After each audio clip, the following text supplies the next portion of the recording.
অশ্ব বই আনছো? আচ্ছা, বিসমিল্লাহির রহমানির রহিম। আলহামদুলিল্লাহ, সালাতু ওয়াসসালামু আলা। আজকে আমরা পড়ব ইসলামিক হিস্ট্রি, ইসলামের ইতিহাস। এটা হচ্ছে আমাদের জীবন ঘনিষ্ঠ একটা বিষয়। ইসলামের ইতিহাস জীবন ঘনিষ্ঠ কেন? এটা আল্লাহ তাআলা পবিত্র কালামে হাকিমে রাসূলুল্লাহকে বলছেন যে ফাকসুসিল কসাস লাআল্লাহুম ইয়াতাফাক্কারুন। নবী, আপনার উম্মতকে আপনি ইতিহাস বিবৃত করুন। কেন ইতিহাস বিবৃত করতে বলছেন? লাআল্লাহুম ইয়াতাফাক্কারুন, যাতে তারা চিন্তা ভাবনা করতে পারে, যাতে তারা বুঝতে পারে যে কখন কোন পদক্ষেপ নিতে হবে, কখন কোন সমস্যায়, ওই সমস্যার কি সলিউশন হইতে পারে। সেই জন্য আল্লাহ রাব্বুল আলামিন রাসূলুল্লাহকে ইতিহাসের বৃত্তান্ত বিবৃত করতে বলছেন, অর্থাৎ পেছনে ঘটে যাওয়া যে ঘটনা সেগুলোকে আমাদের সামনে উপস্থাপন করতে বলছেন। কেন বলতো? এটারও কথা আল্লাহ রাব্বুল আলামিন পবিত্র কালামে হাকিম বলেছেন যে আল ইয়াউমা নুদাবিলুহা বাইনান নাস। আল্লাহ বলছেন যে আল্লাহ মানুষের কাছে সময়ের যে পরিবর্তন, সময়ের যে আবর্তন চেঞ্জ করা, সময়কে চেঞ্জ করা, এটা আল্লাহ তাআলা করেন। এবং সময়কে চেঞ্জ করে ব্যাপারটা এরকম যে ভেতরের জিনিস একই থাকে, শুধু খোলসটা পাল্টায়। বুঝতে পারছো? শুধু খোলসটা পাল্টায়। যেমন তুমি ধরো একটা ড্রিঙ্কস খাও, ধরো সেটার নাম ড্রিঙ্কও হইতে, ড্রিঙ্কও একটা ড্রিঙ্কস আছে না? দেখবা যে প্রতি বছর বা প্রতি 3-4 বছর পর পর ওদের উপরের যে কাভারেরটা এটা চেঞ্জ হয়, বা বোতলের শেপ চেঞ্জ করে। ড্রিঙ্কও কি আর পরিবর্তন হয়? ভেতরের পানি পরিবর্তন হয়। ইতিহাসটা ঠিক একই রকম। তোমার কাছে মনে হইতে পারে যে আমেরিকার প্রেসিডেন্টের নির্বাচন হয়, আমেরিকার প্রেসিডেন্টের নির্বাচন হওয়ার পরে ক্ষমতায় ডোনাল্ড ট্রাম্প আসে কিংবা বাইডেন আসে। তোমার কাছে মনে হইতে পারে যে ডোনাল্ড ট্রাম্প আসলে বুঝি পরিবেশ পরিস্থিতি কিছুটা পাল্টাবে, কিংবা বাইডেন আসলে কিছু পাল্টাবে। অথবা ডব্লিউ বুশ যিনি ছিলেন তার চেয়ে ডোনাল্ড ট্রাম্প ভালো বা বাইডেন ভালো, তোমার কাছে এটা মনে হইতে পারে। বাস্তবে তা না। এগুলো হচ্ছে সময়ের পরিবর্তনে চেহারার পরিবর্তন ঘটছে, কিন্তু ভিতরের যে মাল মশলা সেগুলো পরিবর্তন হয় না। ওদের ভিতরে কুফুর, সেই কুফুর যেমনটা ডব্লিউ বুশের ভিতরে ছিল ঠিক তেমনটাই ডোনাল্ড ট্রাম্পের ভিতরে, ঠিক তেমনটাই জো বাইডেনের ভিতরে, ঠিক তেমনটাই ছিল ওবামার ভিতরে। তুমি কালের পরিক্রমায় হয়তো ঘটনার পরিবর্তন ঘটবে, কিন্তু সিস্টেম দেখবে একই। বুঝছো? তোমাদেরকে পড়ানো শুরু করার আগে একটা সিস্টেমের কথা বলি। যেমন ধরো আমেরিকা একবার ইরাকে হামলা করছিল। ইরাকে হামলা করছে, রিজন কি? ইরাকে হামলা করার রিজন হচ্ছে যে ওই দেশে নাকি ওরা বিভিন্ন অবৈধ অস্ত্র এগুলো তৈরি করতেছে, সাপ্লাই করতেছে। ওদের দেশে হচ্ছে অনেক সন্ত্রাসবাদ ছড়ায় গেছে। এখন আমেরিকার দায়িত্ব হচ্ছে এই সন্ত্রাসবাদকে দমন করা। বুঝছো? দমন করার জন্য তারা কি করছে? সামরিক অভিযান করছে। সামরিক অভিযান করে তারা ওই দেশের সাদ্দাম হোসেন ছিল, সাদ্দাম হোসেনকে মেরে ফেলছে, পরবর্তীতে ফাঁসি দিয়ে মারছে। এখন তোমার কালের পরিবর্তন হয়েছে না? এখন ওরা আক্রমণ করতেছে কোথায়? ইরানে হামলা কেন করতেছে বলতো? ওরা বলতেছে ওরা ইউরেনিয়াম বানায়, মানে ইউরেনিয়াম জমা করতেছে, ওরা পারমাণবিক অস্ত্র বানাবে।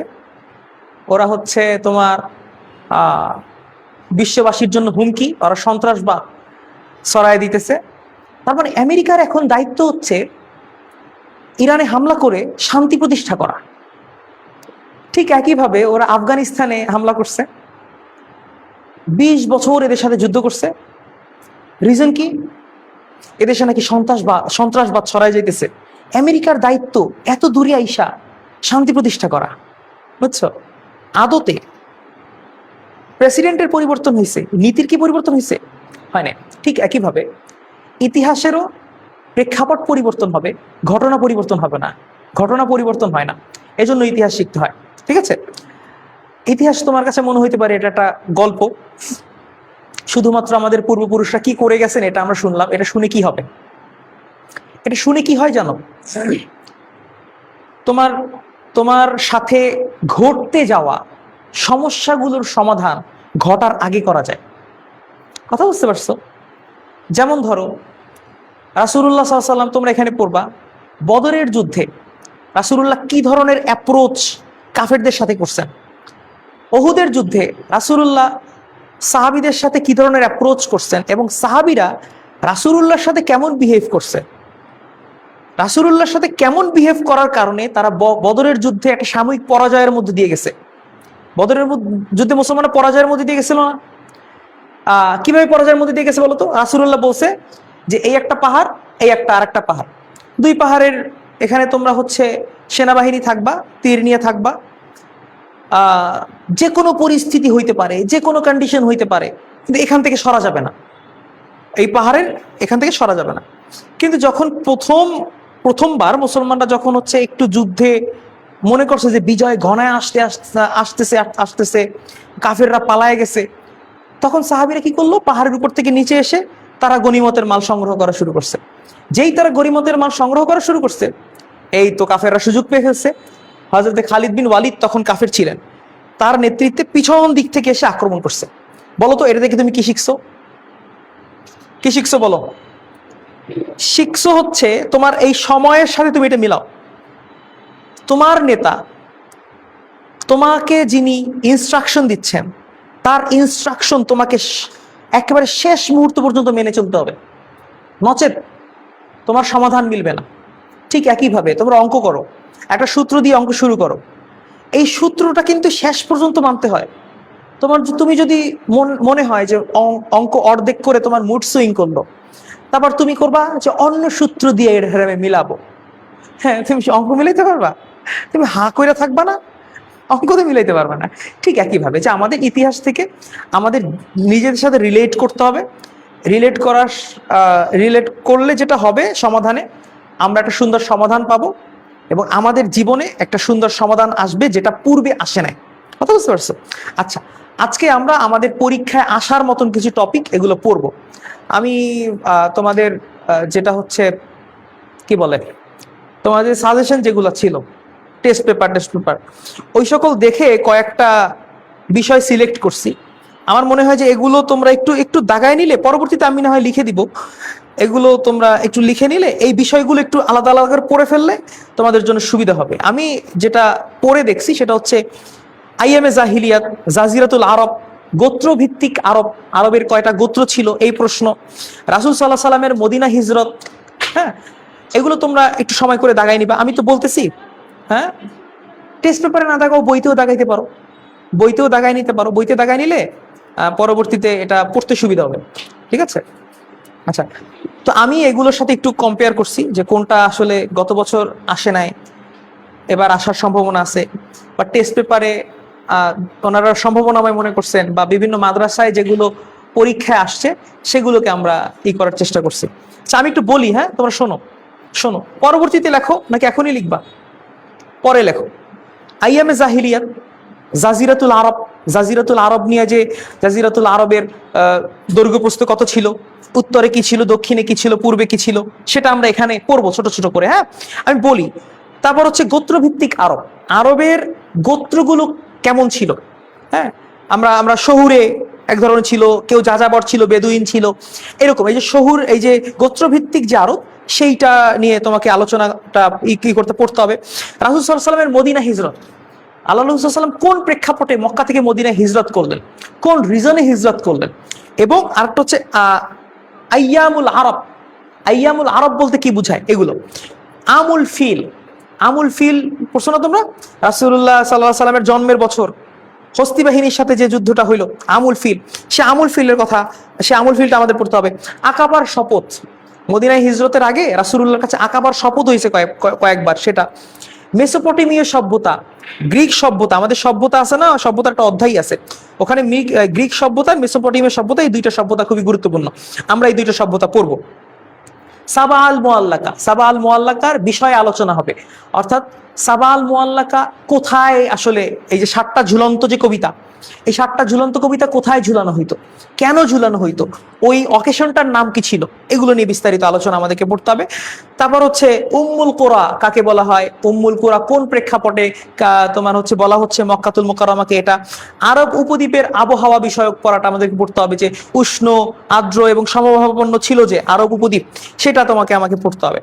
আরবের অধিবাসী, এটা তো আমরা বললাম। ওই যে মদিনা সনদের ধারা, মদিনা সনদে রাসূলুল্লাহ সাল্লাল্লাহু আলাইহি সাল্লাম কি কি ধারাগুলো তৈরি করে গেছেন এবং সেই ধারায় রাসূলুল্লাহ কি বলছেন, এবং রাসূলুল্লাহ সাল্লাল্লাহু আলাইহি সাল্লাম যে এই যে 53টা যে ধারা ছিল রাসূলুল্লাহ, এই যে ধারাগুলো ছিল, যে এই ধারা, তোমরা যদি কথা বলো আমি তো কথা বলতে পারবো না, কি বলো, গুরুত্বপূর্ণ কিছু?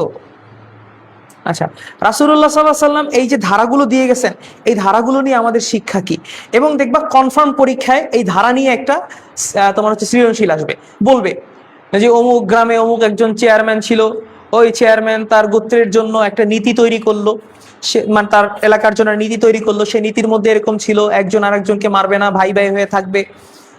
এই ঘটনার সাথে তুমি কোন ঘটনার সম্পৃক্ততা খুঁজে পাচ্ছ? মদিনা সনদের কথা আসবে, ওইখানে তোমাকে ক নাম্বার যে জ্ঞানমূলক প্রশ্ন থাকবে, ক নাম্বারে তোমাকে প্রশ্ন করা হতে পারে কি, এটা হবে, দেখবা একটা আসবে এখান থেকে। একটা আমি আমি যতগুলো দেখছি প্রত্যেকটা এরকম একটা আসছে। প্রথমটা এরকমই প্রশ্ন হবে বা হয় যে মদিনা সনদের ধারা কয়টি ছিল, মদিনা সনদ বলতে কি বোঝো তুমি, মদিনা সনদ বলতে কি বোঝো, এবং দ্বিতীয় প্রশ্ন যেটা হয়, মদিনা সনদের তাৎপর্য, মদিনা মদিনা সনদ আসলে কেন রাসূলুল্লাহ তৈরি করার প্রয়োজন বোধ করলেন, এটা। তারপরে আসো, তারপর হচ্ছে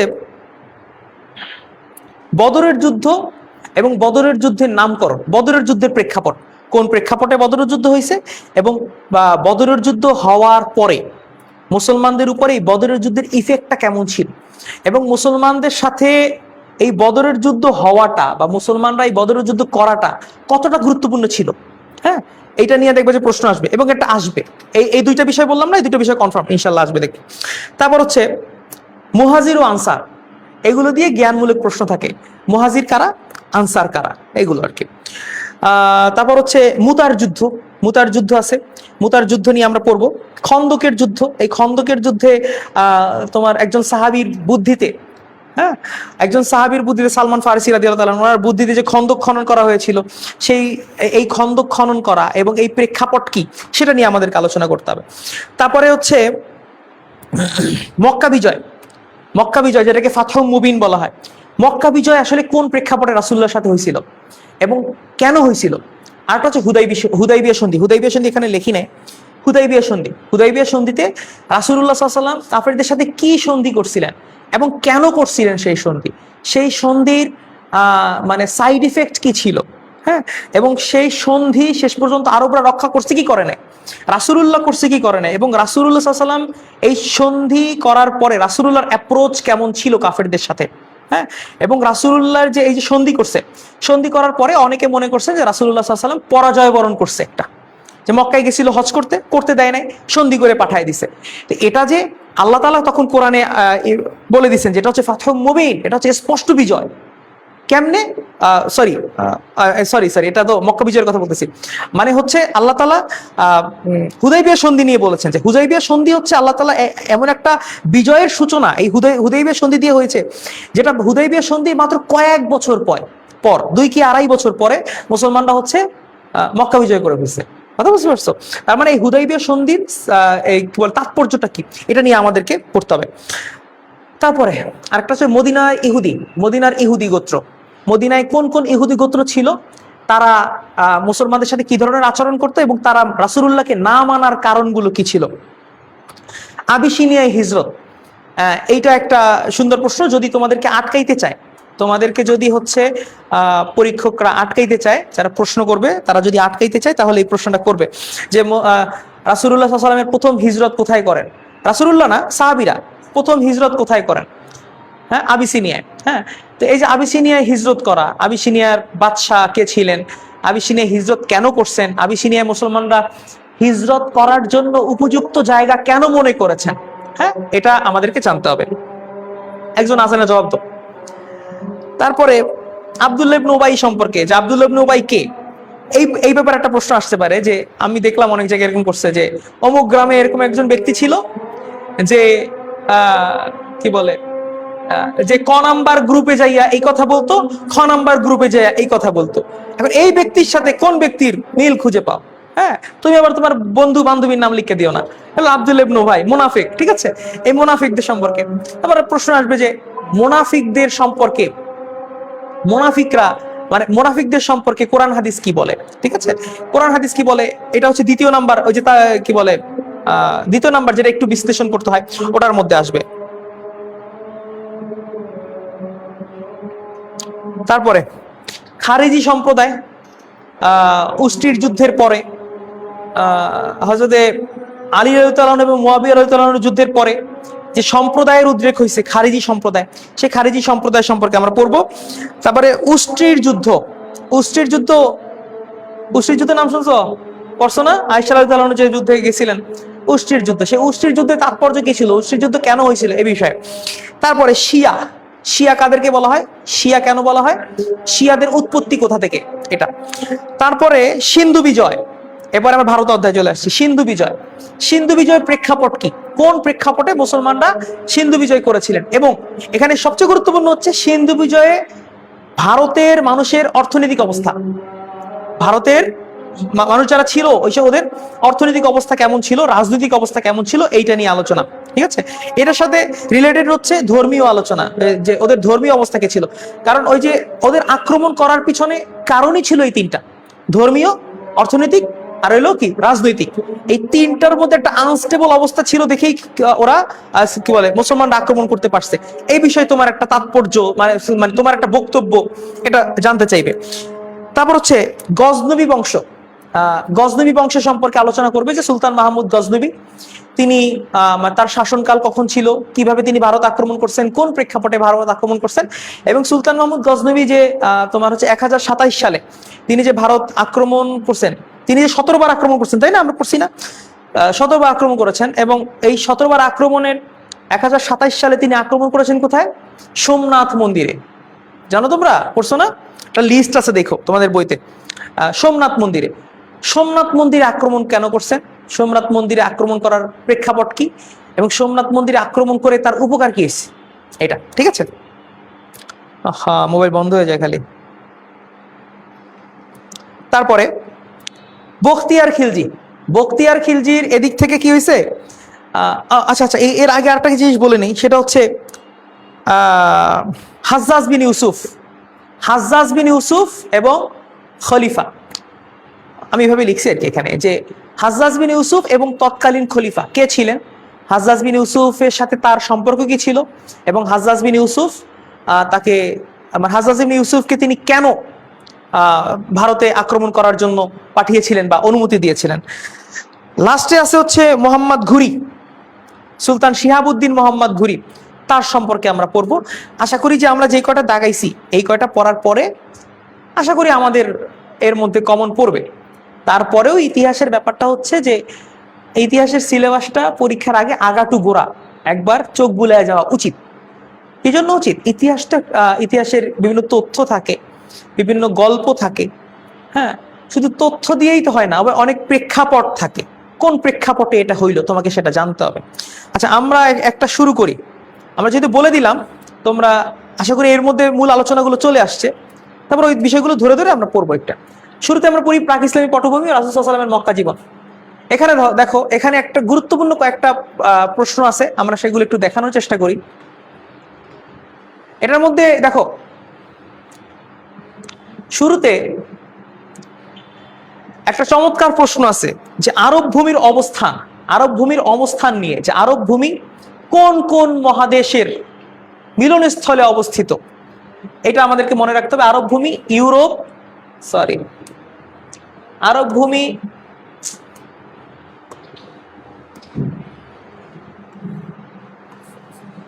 আরব ভূমি ইউরোপ, আফ্রিকা, এশিয়া মহাদেশের মিলনস্থলে অবস্থিত। তার মানে আরব ভূমি আমরা আমরা যেটা পড়ছিলাম যে আরব ভূমি স্ট্র্যাটেজিক্যালি এটা চমৎকার একটা জায়গায় অবস্থান করে।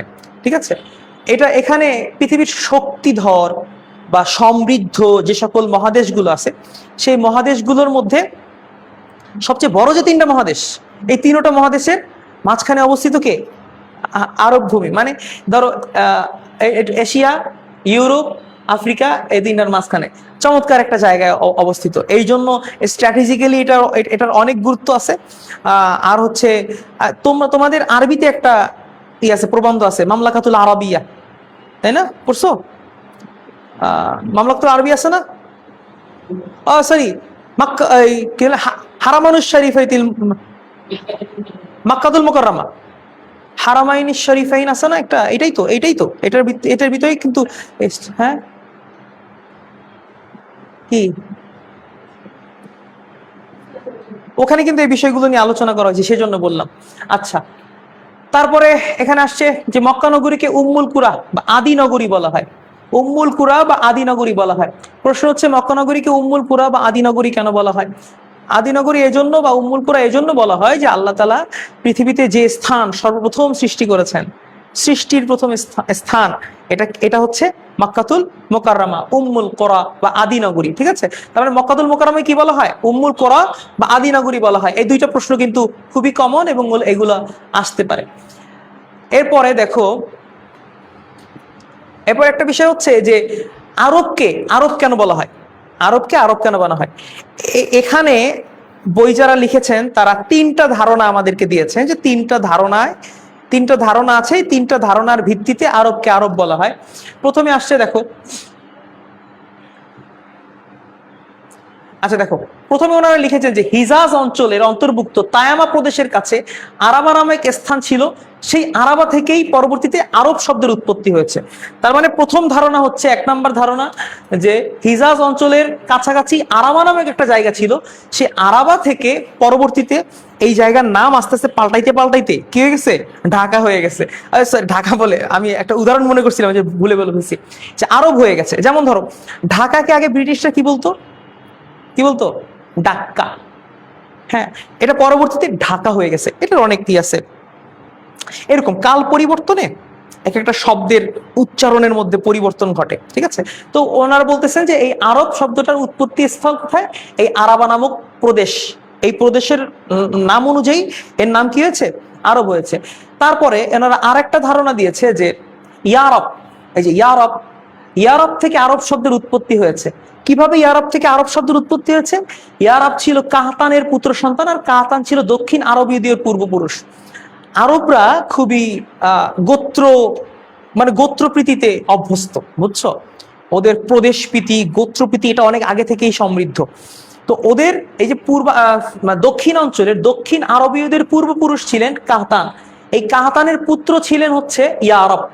এই ইয়ারব শব্দ থেকে ওনারা মনে করেন যে ইয়ারব শব্দ থেকে আরব শব্দের উৎপত্তি হয়েছে। তার মানে এটা হচ্ছে ধারণা নাম্বার 2। ঠিক আছে, আমরা কয়টা ধারণা পাইলাম? 2টা। একটা হচ্ছে যে তায়ামা প্রদেশের কাছে যে আরাবা ছিল, সেই আরাবা থেকে আরবের উৎপত্তি। ধারণা নাম্বার 2, যে কাহতানের পুত্র যে ইয়ারব ছিলেন, ইয়ারবের নাম অনুযায়ী কি হয়েছে? আরবের নামকরণ করা হয়েছে বা আরব শব্দটা রাখা হয়েছে। তারপর হচ্ছে ধারণা নাম্বার 3 হচ্ছে হিব্রু ভাষায় প্রচলিত আবহার শব্দটি আরব শব্দের সমর্থক, আর আরব শব্দটি আবহার দুটি শব্দের সমর্থক। বাংলা শব্দ হচ্ছে মরুভূমি। অপরদিকে পাশ্চাত্য অঞ্চলের লোকগণ আরবীয়দের সারাসিনী অবহিত করেন। সাহারা শব্দ থেকে উৎপন্ন সারাসিনী শব্দের অর্থ হলো মরুভূমি, আবার আরব শব্দের আবিধানিক অর্থ বাগ্মিতা। আরববাসীরা বাগ্মী হওয়ায় পৃথিবীতে তাদের দেশের এরূপ নামকরণ হয়েছিল। তার মানে এখানে আমরা যেটা পাচ্ছি যে আবহার, এই আবহার শব্দ থেকেও আরব শব্দের উৎপত্তি। আবহার শব্দ থেকেও আরব শব্দের উৎপত্তি। এখানে ধারণা পাইলাম কয়টা? আমরা 3টা। ঠিক আছে, আমার মনে থাকবে না? প্রথমটা আমরা কি পড়েছি বলতো? হিজাজ অঞ্চলের কাছে, তায়ামা প্রদেশের কাছে যে আরাবা নামক অঞ্চল ছিল, সেই আরাবা নামের অনুযায়ী আরব নামের উৎপত্তি। আবার আমরা পড়লাম যে কাহতানের পুত্র ছিলেন ইয়ারব। সেই কাহতানের পুত্র, সে কোন অঞ্চলে বলতো? দক্ষিণ আরবীয়দের পূর্বপুরুষ। সেই দক্ষিণ আরবীয়দের পূর্বপুরুষ কাহতানের ছেলের নামে ইয়ারাবের নামে আরবের নামকরণ করা হয়েছে। অথবা তোমার এই যে কি বলে আবহার, আবহার শব্দের কি বলে মূল সমর্থ শব্দ, এই যে কি বলে এটা একটা আরবি শব্দ, এই আবহার, এটা মরুভূমি অর্থ, এবং এর সাথে আরবদের সাথে যায়, এই শব্দ থেকেও এটা করা হয়েছে। এবং এখানে আরেকটা জিনিস বলা হয়েছে যে হ্যাঁ সারাসিনী, হ্যাঁ সারাসিনী, ওই যে সারাসিনী শব্দের সাথে যায়, এবং এর অর্থ হচ্ছে বাগ্মিতা। বাগ্মিতা, বাগ্মিতার সাথে আরবদের কি সম্পর্ক তোমরা জানো, আরবরা হচ্ছে খুবই কবিতা প্রিয় ছিল, তাই না? ওই যে আমরা উকাজ মেলার কথা শুনছি না, উকাজ মেলা আমরা পড়ছিও, তার সামনে পড়বো। উকাজ মেলায় ওনারা কি করতো বলতো, কবিতা পড়তো সবাই মিলে ঝিল্লা, হ্যাঁ। তো কবিতা পড়তো, মানে কবিতার জন্যই একটা আসর, কবিতার জন্যই একটা অকেশন বানাইতো তারা, এবং এটা তাদের সবচেয়ে বড় আসর ছিল আর কি। তো ওরা খুবই কবি, মানে তোমার হচ্ছে কবিতা প্রীতি ছিল, এবং ওরা কথায় কথায় কবিতা বলতে পারতো। যেমন ধরো তোমার ওয়ালিদ ইবনুল মুগীরা, তিনি আরবের একজন বিখ্যাত কাফের ছিল, মানে খুব নামকরা কাফের, এবং খুব নামকরা কবিও বটে। তিনি একবার কাফেরদেরকে বলতেছে যে মোহাম্মদ সাল্লাল্লাহু আলাইহি ওয়াসাল্লাম নাকি ইসলাম নিয়ে আসছে। তো মোহাম্মদ সাল্লাল্লাহু আলাইহি ওয়াসাল্লাম যে ইসলাম নিয়ে আসছে, তো মোহাম্মদ সাল্লাল্লাহু আলাইহি ওয়াসাল্লামকে একটু টেস্ট করে দেখা দরকার যে মোহাম্মদ সাল্লাল্লাহু আলাইহি ওয়াসাল্লাম আসলেই ইসলামটা ওনার কিনা, মানে মানে মানে উনি যে কোরআন বলে, কোরআনটা অথেন্টিক কিনা আমাকে কি দেখা যায় ভাই বসলে? আচ্ছা, তো দাঁড়ায় থাকতে থাকতে আচ্ছা, তো উনি মোহাম্মদ সাল্লাল্লাহু আলাইহি ওয়াসাল্লামকে চেক করতে গেছে, যেহেতু উনি একজন বিখ্যাত কবি, এই জন্য উনি কি করলেন, আরবের রাসূলুল্লাহ সাল্লাল্লাহু আলাইহি ওয়াসাল্লামের কাছে একদিন গেছে। রাসূল সাল্লাল্লাহু আলাইহি ওয়াসাল্লামের কাছে গেছে পরে রাসূল সাল্লাল্লাহু আলাইহি ওয়াসাল্লাম তাকে সূরা নাহালের 90 নম্বর আয়াত তেলাওয়াত করে শুনাইছেন। ইন্নাল্লাহা ইয়া'মুরু বিল আদলি ওয়াল ইহসান ওয়া ইতা'i যিল কুরবা ওয়া ইয়ানহা আনিল ফাহশাই ওয়াল মুনকারি ওয়াল বাগই ইয়া'iদুকুম লাআল্লাকুম তাযাক্কারুন। এই আয়াত বলে রাসূলুল্লাহ সাল্লাল্লাহু আলাইহি ওয়াসাল্লাম তাকে কি করছেন, শুনাইছেন। তিনি প্রথমবার শুননা স্যাটিসফাই হতে পারে না, আবার প্রশ্ন করছে, ইয়া রাসূলুল্লাহ আবার শুনান। রাসূলুল্লাহ আবার শুনাইছে।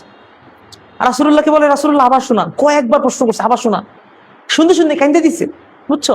তারপরে দৌড় দিয়ে রুম থেকে বাইরে গেছে, বাইরে চলে যাইতেছে। এখন বাইরে তো আবু জাহেল, উতবা, সাইবা খুবই টেনশন, আয় হায় এত বড় কবি মুহাম্মদ সাল্লাল্লাহু আলাইহি ওয়াসাল্লাম তো মানুষকে জাদু করে, ও মুহাম্মদ সাল্লাল্লাহু আলাইহি ওয়াসাল্লামের কাছে গেলে তো মুহাম্মদ সাল্লাল্লাহু আলাইহি ওয়াসাল্লাম তারে পটায় ফেলবে, কি না কি হয়, দাঁড়ায় রয়েছে বাইরে।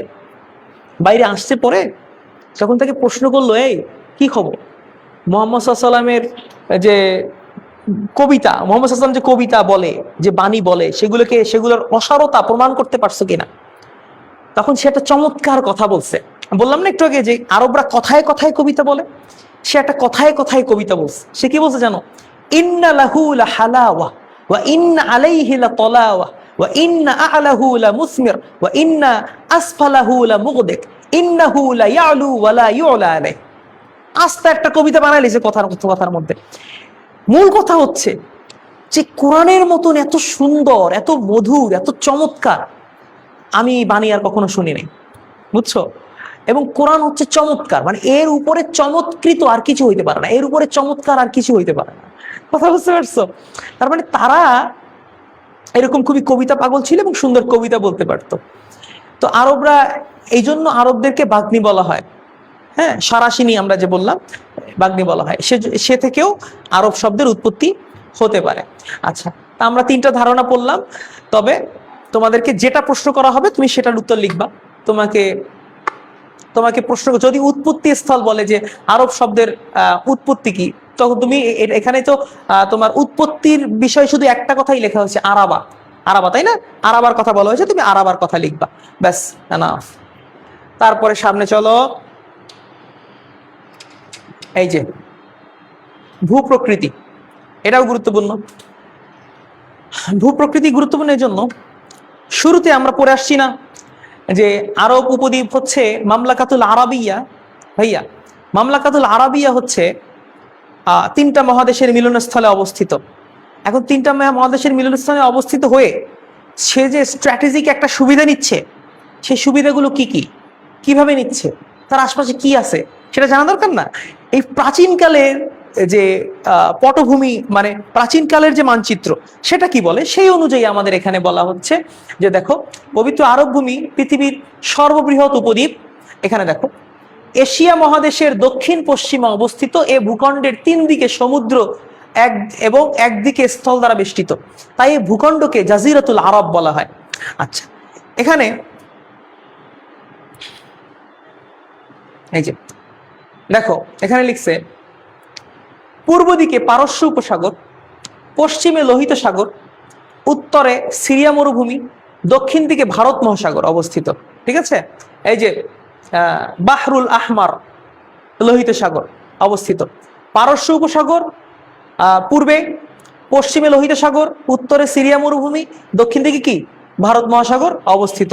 বুঝতে পারছো? যেটা আমাদের শুরুতে বলা হচ্ছে যে 3 দিকে সমুদ্র বেষ্টিত আর একদিকে কি স্থল। তার মানে দেখো পারস্য, লোহিত, এই সিরিয়া মরুভূমি স্থল, আর দক্ষিণ মহাসাগর, 3টা সমুদ্র, একটা স্থল। এটা স্ট্র্যাটেজিক ভাবে কিন্তু চমৎকার একটা প্লেস, তোমাদেরকে মানচিত্র দেখাইতে পারলে বুঝতাম।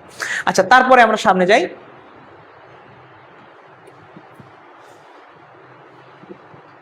আচ্ছা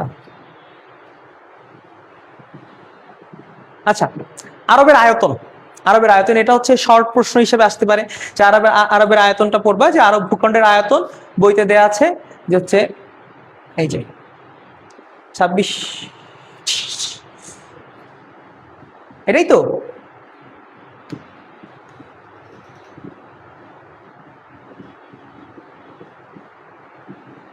হ্যাঁ, এটাই ঠিকই আছে। আচ্ছা, তো আরব ভূমির আয়তন, আরব ভূমির আয়তন হচ্ছে 10,27,000 বর্গমাইল। 10,27,000 বর্গমাইল। আমরা এটা এটা লিখে দিব যদি আমাদের আসে। এটা একটু দাগায় রাখা দরকার না? দাগায় যদি সম্ভব হয় দাগায় রাখো।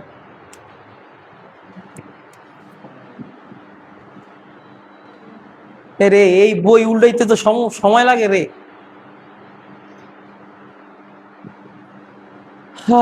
আচ্ছা, এরপরে আমরা সামনে চলে যাই। এমনি তো আমার দিন কেটে যাবে। আচ্ছা আচ্ছা আচ্ছা আচ্ছা আচ্ছা, এখানে আমি আরেকটা এই যে প্রশ্ন পাইছিলাম, সেটা হচ্ছে আরবের প্রাণী, আরবের প্রাণীকুল, যে আরবে কি ধরনের প্রাণী বসবাস করে। এটা সম্ভবত আমাদের দারুন নাজাতির প্রশ্নই আসছিল, তোমাদের আসছে কিনা। হ্যাঁ হ্যাঁ, আরবে কি ধরনের প্রাণী বসবাস করে সেগুলো। এই যে দেখো, দেখো আরবে জীবগুলোর মধ্যে কি আছে এগুলো আমাদেরকে একটু পড়তে হবে। চিতাবাঘ, হায়না, নেকড়ে, শিয়াল, গিরগিটি এগুলা। তারপর হচ্ছে এই যে হুদহুদ পাখি, এটা সম্ভবত দারুন নাজাত আসছিল, আসছে কি না জানি না, তবে পাখি নিয়ে একটা প্রশ্ন আসছে যে হ্যাঁ হ্যাঁ, কি ধরনের প্রাণী আরব ভূমিতে আছে, ওরা ওখানে থাকতে পারে। বুলবুলি, পায়রা, বিশেষ করে উট এগুলো আর কি। আর একটা প্রশ্ন হচ্ছে খাবার দাবার, আরবদের খাবার দাবার। আরবদের খাবার দাবার ব্যাপারটা বোধহয় এখানে আছে, এই যে ফল ফলাদি। আরবদের এই যে ওরা যে খেজুর খায়, খেজুর গাছকে ওরা বৃক্ষরানী হিসেবে বলে, এবং এটাকে ওই যে আল আসওয়াদান বলা হয়, আল আসওয়াদান। ঠিক আছে, কৃষ্ণ দ্রব্য। এরপরে চলো সামনে।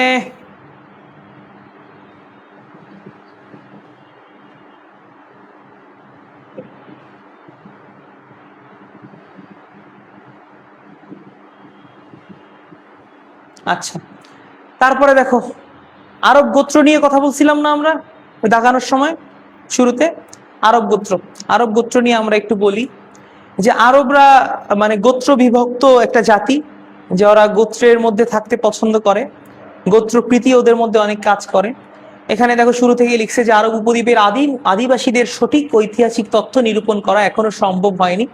তো আদি অধিবাসীরা কিভাবে থাকতো সেটা এখনো অথেন্টিক ভাবে আমাদের কাছে আসে নাই, তবে ধারণা করা হয় যে ওরা মানে কয়েকটা জাতিতে বিভক্ত ছিল, সেগুলোই আমাদের এখানে বলবে। দেখো, অধরলুপ্ত বায়দা গোত্রের অধিকারী বাকিয়া জাতি বর্তমান আরব ভূখণ্ডের প্রধান অধিবাসী। তার মানে আরব অধিবাসীদেরকে নিয়ে যখন কথা আসবে তখন আমরা শুরুতেই লিখবো যে আরব উপজাতি বর্তমানে যারা আছেন তারা বাকিয়া জাতির মানে কি বলে, মানে বায়দা গোত্রের উত্তরাধিকারী বাকিয়া জাতি বর্তমান আরব ভূখণ্ডের অধিবাসী। বর্তমান যারা মানে আরব ভূখণ্ডের অধিবাসী তারা হচ্ছে এই বাকিয়া জাতির অন্তর্ভুক্ত, এটা আমরা লিখবো।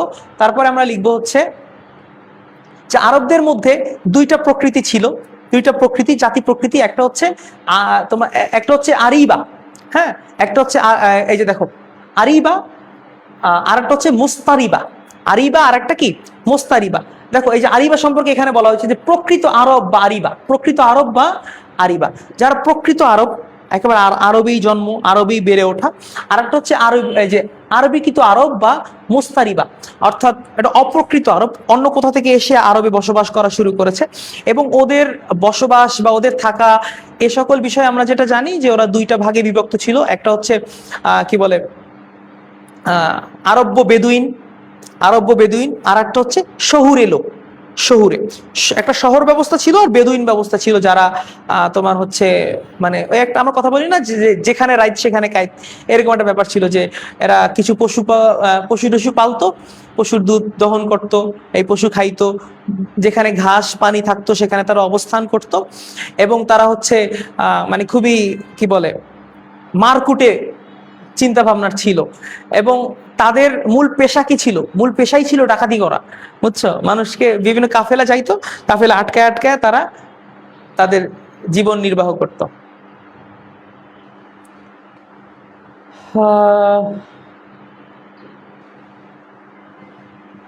এই যে আমরা যে কথা বলেছি, এই যে এখানে এসে দেখো আরবের অধিবাসীদেরকে দুই শ্রেণীতে বিভক্ত করা হয়েছে। এই যে দেখো, শহরের স্থায়ী বাসিন্দা, মরুবাসী যাযাবর, যারা বেদুইন নামে পরিচিত, যেটা আমরা বললাম এই মাত্রই বললাম যে শহরের স্থায়ী বাসিন্দা। হ্যাঁ, বুঝি না, এই পরিচ্ছেদটা নাই। কিন্তু আমি তো দেখলাম অনেক প্রশ্নে এই প্রশ্নটা আসছে, অনেকে এই প্রশ্নটা করছে।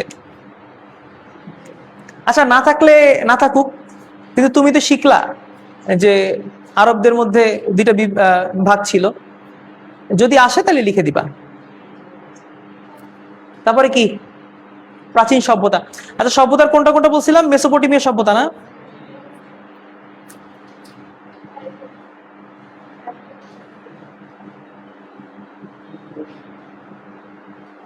আচ্ছা, এরপরে দেখো মিশরীয় সভ্যতা, এটা একটু বলে যাই। মেসোপটেমিয়া সভ্যতা, ওই সভ্যতা গুরুত্বপূর্ণ, মিশরীয়টাও আমাদের কাছে গুরুত্বপূর্ণ। এই জন্য কয়েকটা মিশরীয় সভ্যতা নিয়ে প্রশ্ন করা হয়েছে যে নীল নদের অববাহিকায় গড়ে ওঠা সভ্যতার নাম কি? নীল নদের অববাহিকায় গড়ে ওঠা সভ্যতার নাম হচ্ছে মিশরীয় সভ্যতা। এবং পৃথিবীর প্রাচীনতম সভ্যতার মধ্যে এটাও একটা। এরপরে দেখো এখানে মিশরীয় সভ্যতা। ও আচ্ছা, আরেকটা প্রশ্ন আসবে এরকম যে নীল নদের দান কোন সভ্যতাকে বলা হয়? কোন সভ্যতাকে নীল নদের দান বলা হয়? মিশরীয় সভ্যতা, ঠিক আছে। এই যে তোমরা এখানে পড়বা যে পলিমাটির কারণে, পলিমাটির আস্তরণের কারণে, নীল নদের পাশে থাকার কারণে আস্তে আস্তে এই সভ্যতাটা গড়ে উঠছে। এবং ওরা খুবই সমৃদ্ধ সভ্যতা ছিল। এবং ওরা এই যে কাগজ আবিষ্কার করেছে প্রথম। লেখাপড়ার যে ব্যাপারটা ওদের থেকে সূচনা হয়েছে। এখনো কিন্তু অনেক পুরাতত্ত্বের মধ্যে দেখা যায় তোমার যেগুলো মিশরে আছে বিভিন্ন মিউজিয়ামে, ওদের সেই ফারাওদের লেখা বিভিন্ন প্রস্তর পাথরের মধ্যে ওরা লিখতো। আচ্ছা, মেসোপটেমিয়া সভ্যতা না?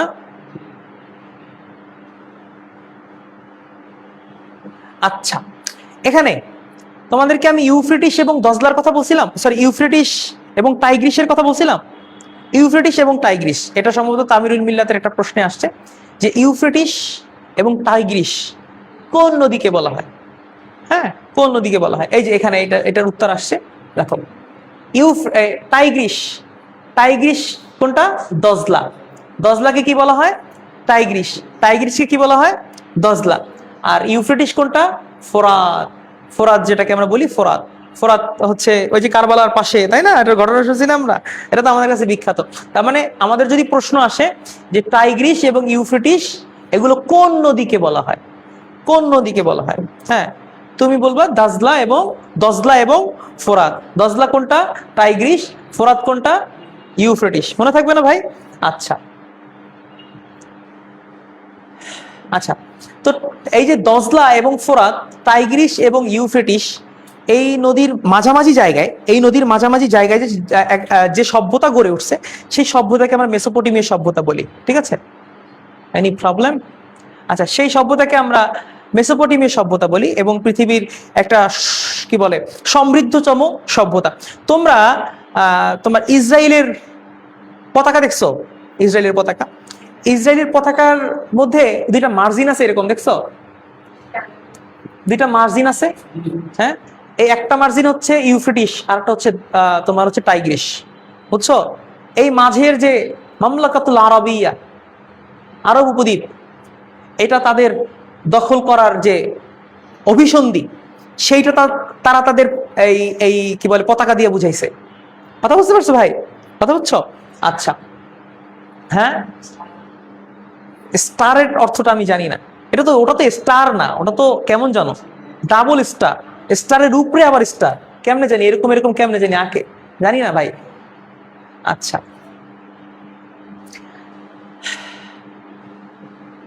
আচ্ছা, মেসোপটেমিয়া সভ্যতা মূলত হচ্ছে, এটা স্বতন্ত্র কোনো সভ্যতা না, বুঝছো? এটা হচ্ছে আমাদের মূল কথা, যে মেসোপটেমিয়া সভ্যতা নিয়ে তোমাকে যখন প্রশ্ন করবে যে মেসোপটেমিয়া সভ্যতা এটা স্বতন্ত্র কোনো সভ্যতা কিনা এবং এই সভ্যতা সম্পর্কে তুমি কি জানো, আমরা এক্ষেত্রে লিখবো যে মেসোপটেমিয়া সভ্যতা শুধুমাত্র একটা স্বতন্ত্র সভ্যতা না, কতগুলো সভ্যতা বা সভ্যতার অঞ্চল মিলিয়ে পুরো একটা এলাকাকে মেসোপটেমিয়া সভ্যতার আওতায় আনা হয়েছে। এখানে দেখো লিখে দিয়েছে সুমেরীয়, ওহো, সুমেরীয়, ব্যাবিলনীয়, অ্যাসিরীয়, আক্কাদীয়, কালদীয়, এই যে সভ্যতা,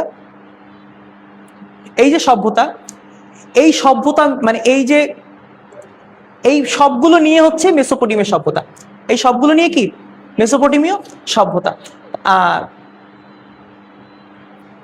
আচ্ছা, তো মেসোপটেমিয়া সভ্যতার মধ্যে যেটা খুবই গুরুত্বপূর্ণ ছিল, যে মেসোপটেমিয়া সভ্যতার মধ্যে আইন শাস্ত্রের প্রথম প্রয়োগ হয়েছে, মানে আইন করা, কোনো নীতি নির্ধারণ করা, কোনো নীতি দাঁড় করানো, এটা মেসোপটেমিয়া সভ্যতায় ওরা প্রথম এটা শুরু করেছে। ঠিক আছে? তবে মেসোপটেমিয়া সভ্যতা সম্পর্কে আমাদের যখন প্রশ্ন করবে, জানতে চাইবে, তখন আমরা বলবো যে টাইগ্রিস এবং ইউফ্রেটিস নদীর মধ্যবর্তী যে অঞ্চলটা, সেটাই হচ্ছে মেসোপটেমিয়া সভ্যতা। এবং মেসোপটেমিয়া সভ্যতা শুধুমাত্র একটা, মেসোপটেমিয়া সভ্যতা মানে বুঝো না যে এটা হচ্ছে ওই মিশরীয় সভ্যতার মতন একটা মাত্র অঞ্চল নিয়ে গঠিত হয়েছে। এইটা অনেকগুলো সভ্যতাকে নিয়ে গঠিত একটা সভ্যতা, যেমন সুমেরীয়, ব্যাবিলনীয়, অ্যাসিরীয়, আক্কাদীয়, কালদীয়। এটা একটু কষ্ট করে 5 মিনিট পড়লে বোধহয় মুখস্থ হয়ে যাবে। এটা পড়ে তারপর আমরা বলবো যে এই সবগুলোকে নিয়ে হচ্ছে মেসোপটেমীয় সভ্যতার উন্মেষ। এবং এখানে আচ্ছা, তারপরে সুমেরীয় সভ্যতা। সুমেরীয় তো আমরা বলি নাই, না, এটার মধ্যে নাই, বাদ দাও। সুমেরীয় সভ্যতা লাগবে না, ব্যাবিলনীয় সভ্যতা লাগবে না।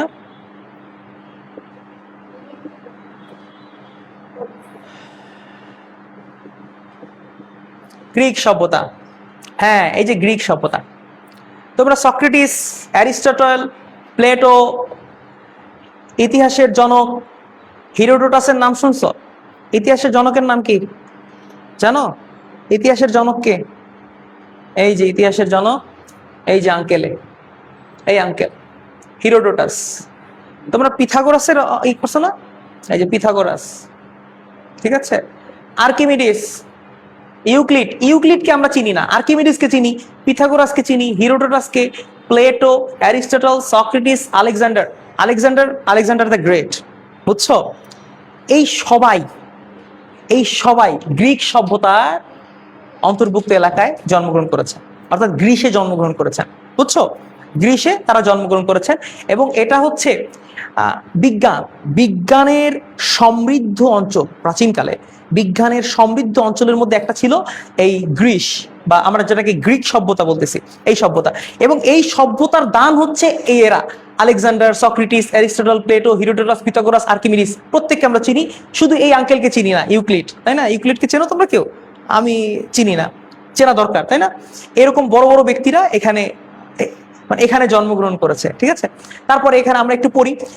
ইউরোপের দক্ষিণে অবস্থিত আড্রিয়াটিক ভূমধ্য সাগর ও এজিয়ান সাগর পরিবেষ্টিত এবং অসংখ্য দ্বীপাঞ্চল সম্মিলিত গ্রিস ছিল প্রাচীন সভ্যতার বিদ্যাপীঠ। গ্রিসের এই ভৌগোলিক অবস্থান প্রাচীন গ্রিসে গড়ে ওঠা সভ্যতাকে অন্য সব প্রাচীন সভ্যতা থেকে আলাদা করেছে। গ্রিকবাসী তাদের দেশকে হেলাস বলতো এবং তারাই সভ্যতা গড়ে তোলে, যা হেলেনিক সভ্যতা নামে পরিচিত। ঠিক আছে? আমরা এতটুকু পড়বো যে ইউরোপের দক্ষিণে অবস্থিত অ্যাড্রিয়াটিক ভূমধ্যসাগর, এজিয়ান সাগর পরিবেষ্টিত এবং অসংখ্য দ্বীপাঞ্চল সম্মিলিত যে গ্রিস, হ্যাঁ, এটাকে আমরা গ্রিক সভ্যতা হিসেবে করছি। এবং গ্রিক সভ্যতার যে মানে নামের পরিবর্তন, ওরা এটাকে এই যে গ্রিসবাসী তাদের দেশকে কি বলতো? হেলাস বলতো। আর এটাকে অনেকে কি বলে? হ্যাঁ, হেলেনিক সভ্যতা বলে। তার মানে প্রশ্ন এসেছে এরকম নৈবিত্তিকের মধ্যে, তোমরা দেখবা হেলেনিক সভ্যতা কোন সভ্যতার অপর নাম? হেলেনিক সভ্যতা কোন সভ্যতার অপর নাম। কোন সভ্যতা বলতো? গ্রিক সভ্যতা। বুঝতে পারছো না? আচ্ছা, এই ব্যক্তিগুলো, আচ্ছা এরকম প্রশ্ন আসতে পারে, অ্যারিস্টটল কোন সভ্যতা সম্পর্কিত ব্যক্তি? গ্রিক, তাই না? প্লেটো, হিরোডোটাস, সক্রেটিস, এরকম তোকে প্রশ্ন করবে। প্রমাণ দরকার নাই। এটা তো আছে না, আইয়ামুল জাহিলিয়া। দেখো, এইটা একটা কমন প্রশ্ন, এটা আজীবন আসছে, সবসময় আসবে আর কি। আইয়ামে জাহিলিয়া বলতে কি বোঝাও, তাই না? এটা কমন প্রশ্ন না, সবাই করে। আইয়ামে জাহিলিয়া, মহানবী সাল্লাল্লাহু আলাইহি ওয়াসাল্লামের নবুয়ত প্রাপ্তির পূর্ব যুগকে আইয়ামে জাহিলিয়াত বলে। রাসূলুল্লাহর নবুয়ত প্রাপ্তির পূর্ব যুগকে আইয়ামে জাহিলিয়াত বলে, ব্যাপারটা একটু অস্পষ্ট। তবে আমরা এ থেকে বলতে পারি যে হযরত ঈসা আলাইহিস সালামকে আল্লাহ তাআলা আসমানে তুলে নেওয়ার পর থেকে সৃষ্ট যে যুগ, তারপরে তো ঈসা আলাইহিস সালামের কাছে যে গ্রন্থ আসছিল ইনজিল, সেটাকে বিকৃত করা হয়েছে। ওই থেকে রাসূলুল্লাহর আসার আগ পর্যন্ত যে যুগটা, এই পুরো যুগটাকে আইয়ামে জাহিলিয়া বলে বা অন্ধকারের যুগ বলে। হ্যাঁ, আচ্ছা আচ্ছা। তো আইয়ামে জাহিলিয়াতের প্রেক্ষাপট তোমরা জানো, যে এমন কোনো হেন গুনাহ নাই, পাপ নাই, ভুল নাই যা এদেশের মানুষ করতো না, এখানের মানুষ করতো না। সব ধরনের পাপ পঙ্কিলতায় এরা অভ্যস্ত ছিল এবং সব ধরনের গুনাহ খাতা তারা করতো। এবং ওই যে আমরা যে ইসের কথা বললাম না, উকাজ মেলার কথা, ওই উকাজ মেলা কিন্তু ওই আইয়ামে জাহিলিয়াতেরই একটা মেলা, আইয়ামে জাহিলিয়াতের সময়ের একটা মেলা, বুঝছো? এই জন্যই ওইখানে এরকম আকাশ কুকাজ করা সহজ ছিল। আচ্ছা, আর এই সময়টাকে, এই যে ঈসা আলাইহিস সালামের পর থেকে এই সময়টাকে তোমার কি বলে, দ্য এজ অফ ডার্কনেস বলে। আর এই সময়টার পরিব্যাপ্তি সম্পর্কে অনেক ঐতিহাসিক বলছেন যে এটা 250 বছর কিংবা তার চেয়ে বেশি, বা মানে কিছু বেশি কিছু কম সময় হইতে পারে। 250 বছরের একটা সময়, ঠিক আছে? আচ্ছা, রাজনৈতিক অবস্থা মানে আরবের রাজনৈতিক অবস্থা, যে আরবের ওই সময় রাজনৈতিক অবস্থা ছিল, এই যে লেখছে, এই যে এগুলো হলো দায়সারা লেখা, বিশৃঙ্খলাপূর্ণ এবং হতাশাব্যঞ্জক। মানে কি, কেন্দ্রীয় নেতৃত্ব ছিল না, কোনো কেন্দ্রীয় নেতৃত্ব ছিল না। ওনাদের মধ্যে গোত্রপ্রীতি ছিল এবং গোত্র ভিত্তিক সমাজ ব্যবস্থা থাকার কারণে ওনারা কখনো ঐক্যবদ্ধ হয়ে চলতে পারে না। বুঝতে পারছো? আরবের মধ্যে 14টা গোত্র একে অন্যের নাক ফাটায়, হচ্ছে ব্যাপারটা এরকম। এবং ওরা খুব বেশি আসাবিয়াতের অভ্যস্ত, গোত্রপ্রীতি। ব্যাপারটা এরকম যে আমি ক্লাস 7-এ পড়ি, তুমি ক্লাস 8-এ পড়ো, এই 7-এর ছেলেরা 8-এর ছেলেদেরকে দেখতে পারে না, 8-এর ছেলেরা 7-এর ছেলেদেরকে দেখতে পারে না। এখন কোনো একটা ছেলে তোমার এই কি বলে, কোনো 8-এর একটা ছেলে 7-এর ছেলেকে মারছে, এখন 7-এর সকল বাচ্চারা উঠে গিয়া ওই 8-এর পোলাপানকে মারতে গেছে, এভাবে করে এক যুদ্ধ লেগে গেছে। হ্যাঁ, এরকম করে আরবে আইয়ামে জাহিলিয়াতের সময় এরকম যুদ্ধ শুরু হয়েছে। এক একটা যুদ্ধ 40-50 বছর চলছে, বুঝছো, বা চলছে। এবং এরকম হয়েছে যে কেউ মারা যাইতেছে, বাবা মরে যাচ্ছে, ছেলেকে বলে গেছে আমার শেষ নসিহত ওদের সাথে যুদ্ধ করবা। ওই ছেলে মরছে, আবার সে ওসিয়ত করে গেছে যে বাবা তুমি যুদ্ধ করবা, কাটো। আচ্ছা, তারপরে